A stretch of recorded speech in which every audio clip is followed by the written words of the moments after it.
apa kabar? Kakak mau ada pesan dikit nih, karena musim hujan, kalian jaga kesehatan ya.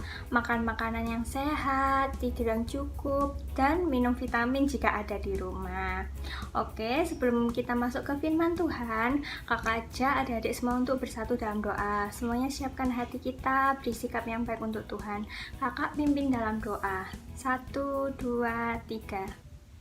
Tuhan Yesus, terima kasih Tuhan. Pagi hari ini kami kembali datang pada Tuhan. Ya Tuhan, sebentar kami akan mendengarkan firman Tuhan. Kiranya Engkau urapi Tuhan setiap hati kami Tuhan. Kiranya dapat sungguh-sungguh Tuhan mendengarkan firman Tuhan dan dapat mengerti. Ampunilah segala dosa-dosa kami ya Tuhan. Haleluya, amin. Simak baik-baik ya firman Tuhannya adik-adik. Shalom, selamat pagi adik-adik. Kembali lagi, hari ini kita akan belajar firman Tuhan. Nah, firman Tuhan hari ini menceritakan tentang dua orang yang menyelamatkan bangsanya. Nah, adik-adik, sebelum Kak Nela cerita, Kak Nela mau ajak adik-adik untuk menonton video berikut ini. Jadi adik-adik simak baik-baik ya videonya ya. Oke, selamat menyaksikan. Kisah Ester. Nama Ester menjadi sangat terkenal karena jasa dan keberaniannya. Dan ini tercatat secara detail di kitab Ester dalam Perjanjian Lama. Sebenarnya ada dua tokoh penting yang sangat berjasa membela dan meluputkan bangsa Israel dari kekejian. Nama itu adalah Mordekai dan Ester. Mereka adalah orang-orang Yahudi atau Israel yang mempertaruhkan nyawanya sendiri untuk menyelamatkan suku bangsa Israel dari ancaman kematian. Sehingga nama mereka dikenang oleh bangsa Israel hingga kini dengan merayakan Hari Purim atau Hari Sukacita. Ester sendiri adalah seorang Yahudi dari keturunan suku Benyamin yang pada masa mudanya adalah seorang yatim piatu. Ia lalu dirawat oleh Mordekai yang merupakan anak dari saudara ayah Ester. Garis hidup Ester menjadikannya ratu dari Raja Ahasweros yang memiliki kekuasaan dari Ethiopia, India, Persia hingga Timur Tengah. Bisa dibilang luas sekali ya kerajaannya. Ester berasal dari keluarga biasa Yahudi yang mengalami pembuangan, kemudian bisa menjadi ratu setelah mengalami seleksi yang sangat ketat dari seluruh negeri yang diadakan oleh pihak kerajaan. Dan raja memilih dan mengasihi Ester untuk menjadi ratunya. Jadi bisa dibilang Ester pasti sangat cantik luar dalam. Untuk lebih detailnya adik-adik bisa baca di kitab Ester ya. Ester adalah Ratu Persia. Raja Ahasweros, suami Ester, tidak tahu rahasia Ester. Ester itu orang Yahudi. Mordekai, sepupu Ester, bekerja di istana dan menjaganya.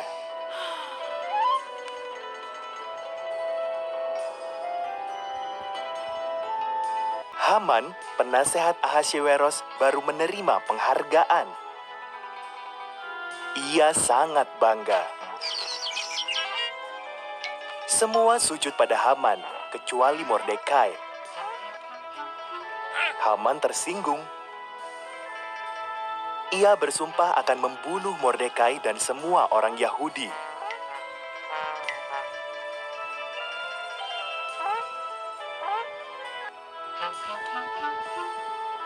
Haman memberitahu Ahasweros bahwa orang-orang Yahudi berbahaya dan harus dibunuh. Ahasweros setuju dan menetapkan hari untuk membunuh mereka. Mordekai ketakutan dan mengirim pesan kepada Ratu Ester.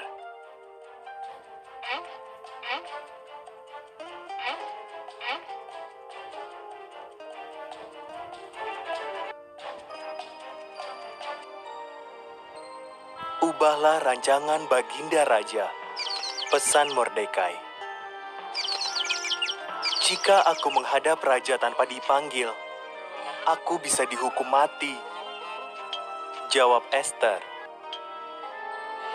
Mungkin Justru untuk saat inilah kau dijadikan ratu, kata Mordekai.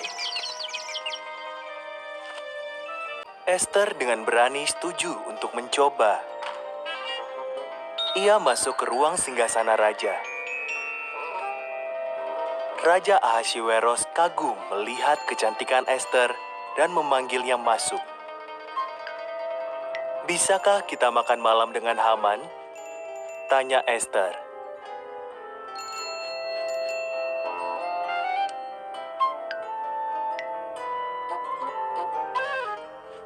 Haman sedang membangun tiang gantungan besar di belakang rumahnya. Ia berencana menggantung Mordekai di situ. Lalu datanglah undangan raja. Haman pun pergi untuk makan malam di istana raja.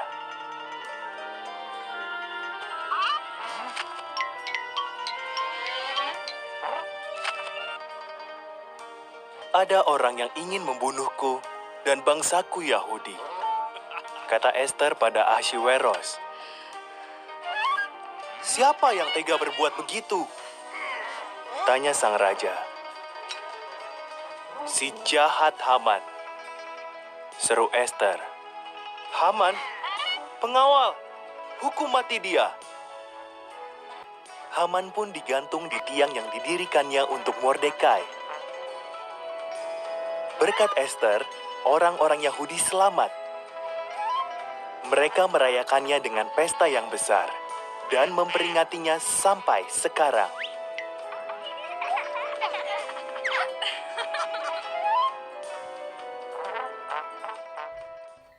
Nah, adik-adik sudah menyaksikan video firman Tuhan yang barusan. Kita belajar tentang Esther dan Mordekai. Apa ya yang kita pelajari hari ini? Nah, adik-adik, ada tokoh yang patut kita contoh dan juga ada tokoh yang tidak patut kita contoh. Yang pertama, yang patut kita contoh adalah Esther dan Mordekai. Esther dan Mordekai berdoa kepada Tuhan dan berhasil untuk menyelamatkan bangsanya. Yang pasti Tuhan kasih hikmat Esther waktu Esther berbicara kepada Raja Ahasiweros suaminya. Nah, lalu untuk Mordekai, Mordekai adalah orang yang taat dan takut akan Tuhan. Kenapa? Ketika Haman naik jabatan, semua disuruh nyembah nih ke Haman. Tapi cuma Mordekai yang gak mau menyembah Haman, karena Mordekai hanya menyembah Tuhan Allah yang hidup, yaitu Tuhan yang kita sembah. Nah, lalu untuk tokoh yang tidak patut kita contoh adalah Haman. Dia adalah seorang yang sombong dan semena-mena, bahkan dia memiliki hati yang jahat, yaitu ingin membunuh Mordekai dan orang-orang Yahudi atau bangsa-bangsa Israel waktu itu. Nah, berkat Esther yang pasti doa bangsa ini, bangsa Israel, Esther dikasih hikmat Tuhan dan sehingga bangsa Israel, bangsa Yahudi waktu itu bebas dari hukuman atau hukuman gantung ya. Dan yang digantung adalah Haman karena kesombongannya dan karena kelicikan dan kejahatannya, sehingga dia kena hukuman sendiri ya. Lalu untuk Raja Ahasiweros, kita juga bisa belajar dari Raja Ahasiweros, yaitu dia mendengar kabar hoak dari Haman yang belum tentu itu adalah benar. Jadi adik-adik juga harus belajar untuk mendengar dengan baik dan mencerna apa yang perlu dimasukkan dalam pikiran hati kita atau apa yang tidak perlu dimasukkan dalam hati dan pikiran kita. Jadi ketika ada orang bergosip atau ngomongin sesuatu, adik-adik juga harus berhikmat, harus mengerti itu perkataan yang benar atau perkataan yang salah dan sia-sia. Ya, itu hari ini kita belajar tentang Ester dan Mordekai. Semoga adik-adik yang di rumah belajar untuk tetap setia, taat sama Tuhan, dan selalu meminta pertolongan Tuhan, minta hikmat Tuhan, sehingga apa yang adik-adik lakukan itu selalu berkenan kepada Tuhan dan sesuai dengan kehendaknya Tuhan. Oke, sekian firman Tuhan yang Kak Nela sampaikan. Sebentar, kita akan mendengarkan pengumuman dan tugas yang akan disampaikan oleh Kak Eta. Sebelumnya, kita berdoa untuk firman Tuhan kita hari ini ya. Oke, adik-adik semuanya sikap doa yang baik di hadapan Tuhan. Mari kita berdoa bersama-sama. Kak Nela pimpin di dalam doa. Tuhan Yesus, terima kasih Tuhan buat pagi hari ini. Kami sudah belajar firman-Mu Tuhan. Ajar kami untuk menjadi anak-anak yang mendengarkan firman-Mu dan melakukannya. Biarlah melalui kisah Ester dan Mordekai ini Tuhan, kami tetap selalu berharap kepada-Mu. Kami tetap selalu mengandalkan Engkau. Bahkan kami tetap selalu bawa doa kehidupan kami dan kehidupan bangsa kami di hadapan-Mu. Kami percaya Tuhan bahwa Engkau mencintai kami, mengasihi kami, juga mengasihi bangsa dan negara kami Indonesia. Terima kasih Tuhan, berkati anak-anak-Mu, berkati kedua orang tua mereka, dan Tuhan biarlah Engkau berikan perlindungan buat setiap mereka, berikan kesehatan, dan biarlah mereka tetap semangat untuk selalu belajar firman-Mu dan menjadi anak-anak yang selalu menyenangkan hati-Mu dimanapun mereka berada. Terima kasih Tuhan Yesus, terima kasih buat setiap kebaikan yang sudah Tuhan berikan dalam kehidupan kami. Di dalam nama Tuhan Yesus Kristus kami sudah berdoa dan mengucap syukur. Haleluya, amin. Nah, selanjutnya silakan Kak Eta. Adik-adik, pada minggu hari ini kakak nggak kasih kuis ya, tapi kita ada challenge. Ini adalah tugas terakhir kalian di tahun 2020 ini. Sebentar lagi ganti tahun, siapa yang suka? Kakak suka? Oke, kakak jelasin ya. Nama challenge-nya Instagram Story Challenge. Ya, kita pakai aplikasi Instagram. Adik-adik punya semua kan? Kakak mau nyampaikan sebelumnya. Jadi kita upload foto di Instagram Story. Mungkin adik-adik yang nggak punya Instagram boleh pakai Instagram papa, mama, atau kakaknya, bebas pakai Instagramnya siapa. Nah, seperti ini challenge-nya. Jadi adik-adik siapkan foto keluarga dari HP, terserah mau foto langsung atau foto yang udah ada di galeri kalian.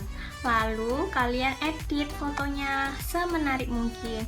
Kasih satu ayat misalnya 1 Korintus pasal 13 ayat 13 gitu aja. Ayatnya bertema keluarga ya, karena kita fotonya foto keluarga. Lalu jika udah diedit, tag ke Instagramnya Sekolah Minggu. Nanti namanya lebih jelasnya ada di bawah ya. Nama Instagramnya SM Anugrah Efrata. Yang belum follow di follow ya. Lalu dikasih hashtag foto challenge dan hashtag SM Efrata.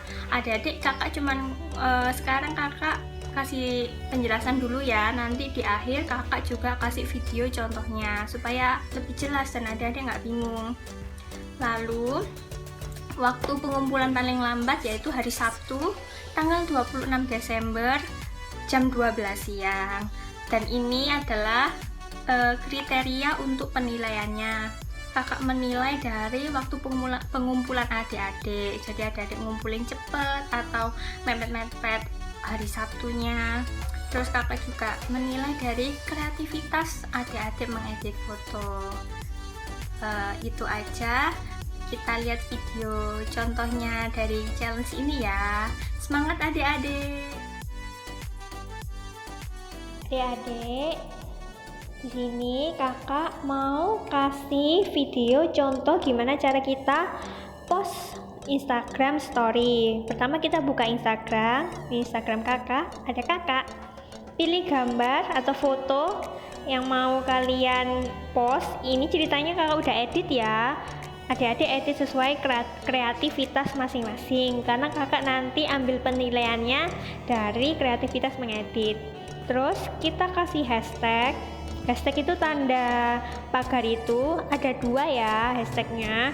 Hashtag foto challenge dan yang kedua hashtag happy family.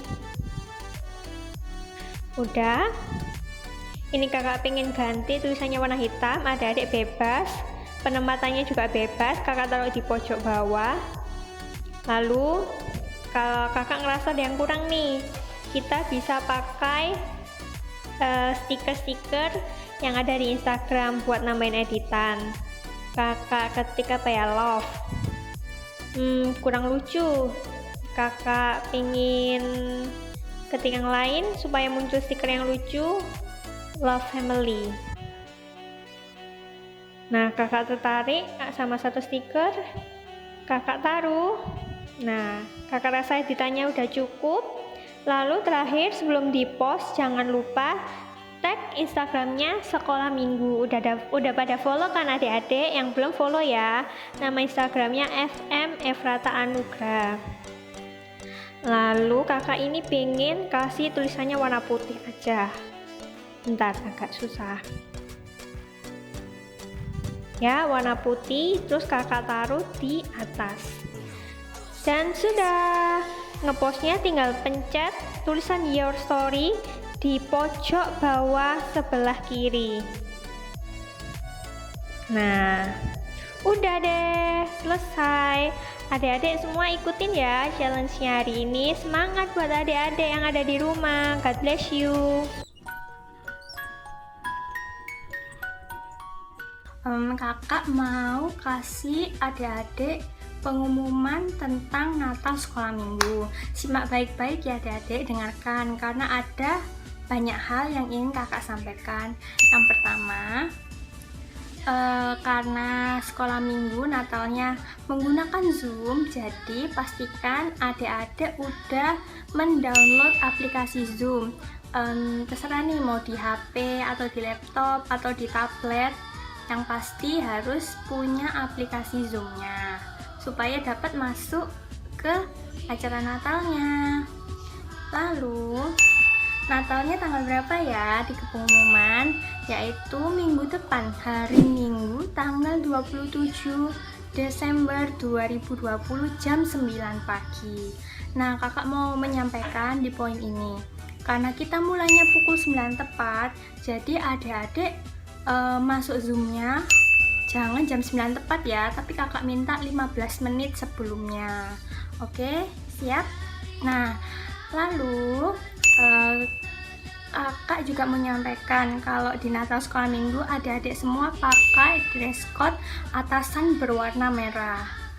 Lalu poin selanjutnya, kami juga minta tolong untuk orang tua mendampingi anak-anak selama Natal Zoom, karena akan beberapa instruksi dari kakak-kakak yang mungkin adik-adik butuh bantuan dari orang tua. Dan yang terakhir, untuk mama papa yang kesulitan memakai aplikasi Zoom, tenang aja, nanti kakak akan beri video contohnya di akhir video ini. Oke.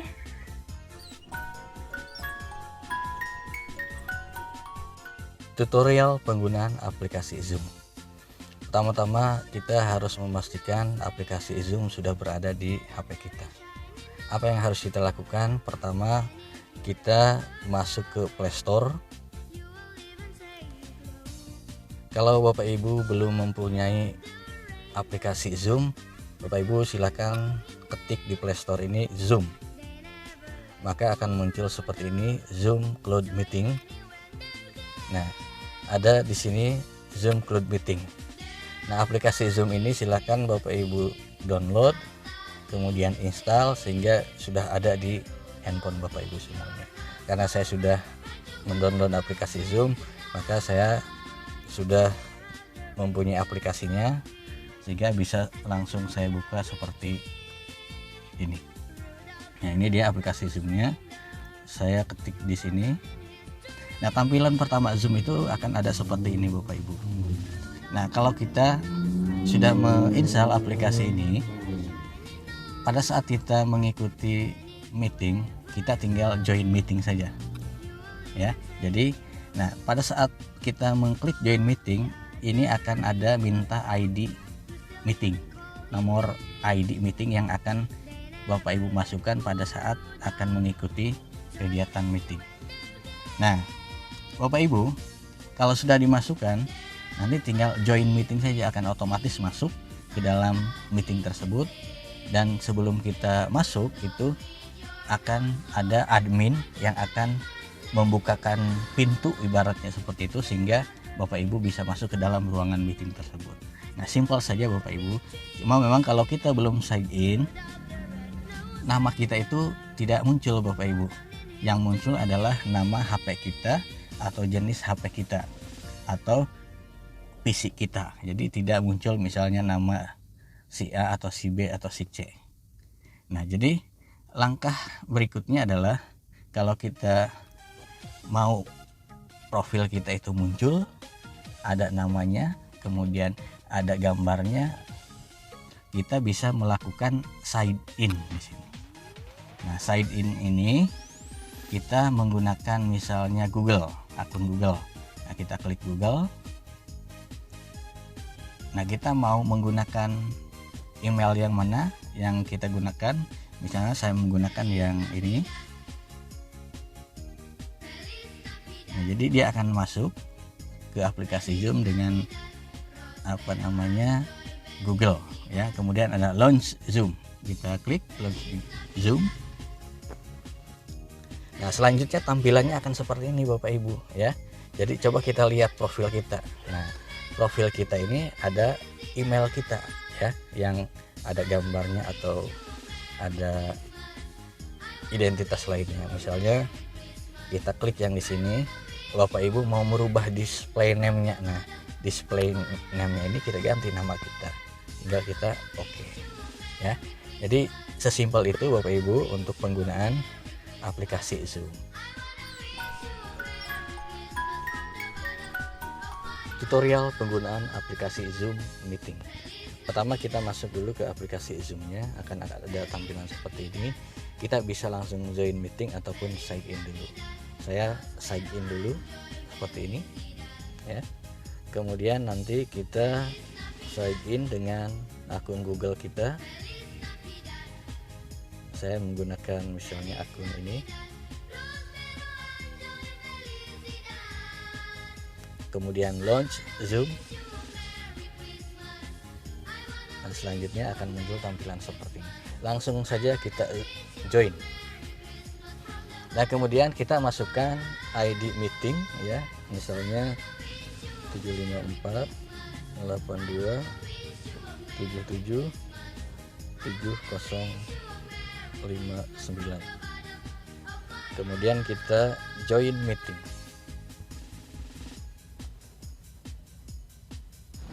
Nah, selanjutnya kita akan diminta memasukkan password. Nah, kita masukkan password. Misalnya ini saya masukkan.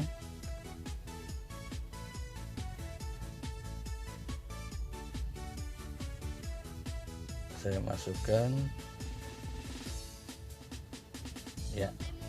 Baru oke.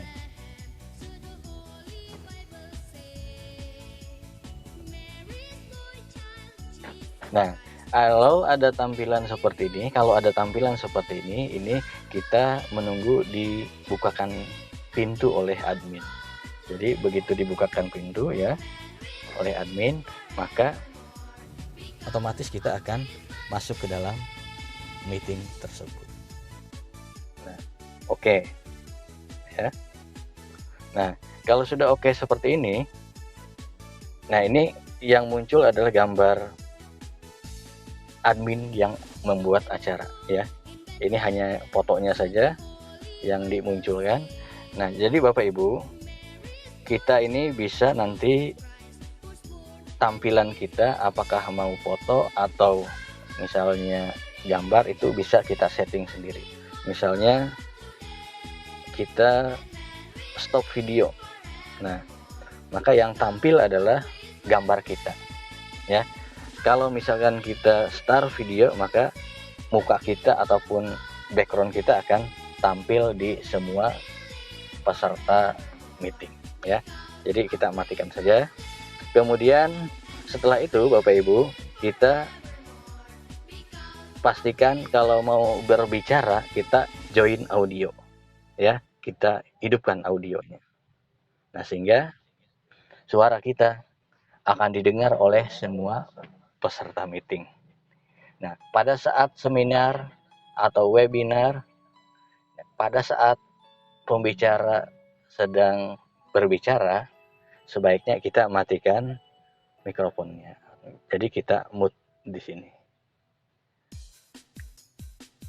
Nah, jadi itu saja Bapak Ibu untuk tutorial penggunaan aplikasi Zoom. Terima kasih.